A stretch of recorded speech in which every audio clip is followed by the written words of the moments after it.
সাপে কাটা রোগীকে বাঁচাতে নতুন কৌশল। চিকিৎসকের দ্বারপ্রান্তে পৌঁছার আগেই সাপের কামড়ে আক্রান্ত ব্যক্তির মৃত্যু কোলে ঢলে পড়ার ঘটনা হরহামেশাই ঘটে থাকে। সাপের ছোবলে আজও বহু মানুষের মৃত্যু হয় এদেশে, বিশেষত প্রত্যন্ত অঞ্চলে। তার প্রধান কারণ সঠিক চিকিৎসার অভাব।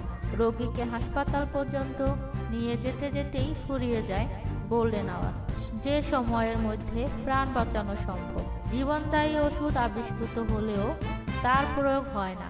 এ পরিস্থিতি বদলাতে পারে ভারতের হিমাচলের এক অধ্যাপকের পরিকল্পনা। গোল্ডেন আওয়ারের মধ্যেই সাপে কাটা রোগীকে কিভাবে বাঁচানো যায় সে ব্যাপারে একটি গবেষণাপত্র প্রকাশ করেন ডক্টর উমেশ কুমার ভারতী, যেখানে তিনি জানান ইমার্জেন্সি অ্যাম্বুলেন্সেই থাক অ্যান্টিসেনেক ভেনম বা এএসভি, যাতে হাসপাতালে নিয়ে যাওয়ার পথেই তা রোগীর শরীরে প্রয়োগ করা যাবে। পরীক্ষামূলকভাবে এরই মধ্যে তার প্রয়োগও করা হয়েছে এবং ফল চমকপ্রদ। সঠিক সময়ে এএসএভি প্রয়োগের ফলে বহু মানুষের প্রাণ বেঁচে গিয়েছে। ওয়ার্ল্ড হেলথ অর্গানাইজেশনের সাম্প্রতিক গাইডলাইনেও এ পদ্ধতি স্বীকৃতি পেয়েছে। অন্যদিকে দেশটির এক পরিসংখ্যান অনুযায়ী চিকিৎসায় দেরি হওয়ার কারণে দেশে প্রায় 50,000 সাপে কাটা রোগীর মৃত্যু হয়েছে। সেখানে ওই মডেলের সাফল্য প্রায় 90%-এরও বেশি। এই তথ্যই জানাচ্ছে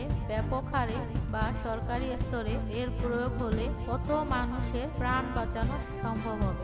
WHO গাইডলাইনেও তাই মিলেছে এই পদ্ধতির স্বীকৃতি।